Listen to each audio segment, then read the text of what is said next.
चंद्र ग्रहण, चंद्र ग्रहण और मानवीय शरीर, इसके कनेक्शन के बारे में बात करेंगे, क्योंकि नासा और WHO के अनुसार चंद्र ग्रहण हमारे स्वास्थ्य के लिए खतरनाक नहीं है।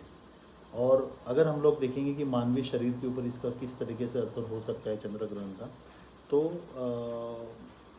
इसको अगर हम लोग देखेंगे तो सबसे पहले तो हमारा जो बायोलॉजिकल क्लॉक है, तो शरीर की जो घड़ी है जिसको हम लोग बोलते हैं, उसके ऊपर असर हो सकता है, या जिसको सर्कैडियन रिदम भी बोलते हैं हम लोग।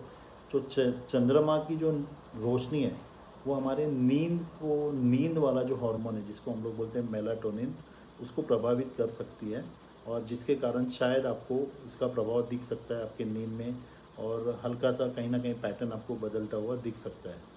और दूसरा अगर हम लोग देखेंगे कि ये हमारे इलेक्ट्रोलाइट्स इम्बैलेंस, तो हमें कोशिश करना है कि इसका असर हमारे डाइजेशन के ऊपर भी हो सकता है। तो डाइजेशन का मतलब बहुत सारी चीज़ें आती हैं, उसमें सबसे इम्पॉर्टेंट आता है हमारा इलेक्ट्रोलाइट बैलेंस। इलेक्ट्रोलाइट बैलेंस मतलब हमें जो ज़रूरी मिनरल्स चाहिए जो पानी से मिलते हैं हमारे, ठीक है, हाइड्रेशन, हमें बॉडी को हाइड्रेटेड रखना है, ठीक है, पानी अच्छे से पीना है, इसका हमें ध्यान रखना बहुत बहुत ज़रूरी है।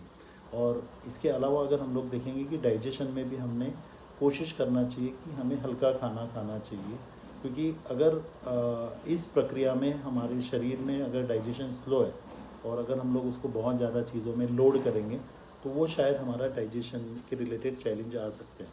तो कोशिश करना है कि इस दिन हमें हल्का आहार लेना है, हाइड्रेशन बहुत अच्छे से रखना है, और शायद हमारा मेलाटोनिन डिस्टर्ब होने से, हमारी नींद का फ़र्क होने से तो थोड़ा डिस्टर्ब या चिड़चिड़ापन या उस तरीके से हो सकता है, तो उसको नियंत्रण में रखना है।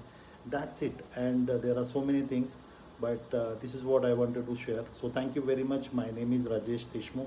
टेक केयर, ठीक है, and I am a wellness consultant. See you in the next session. Bye bye.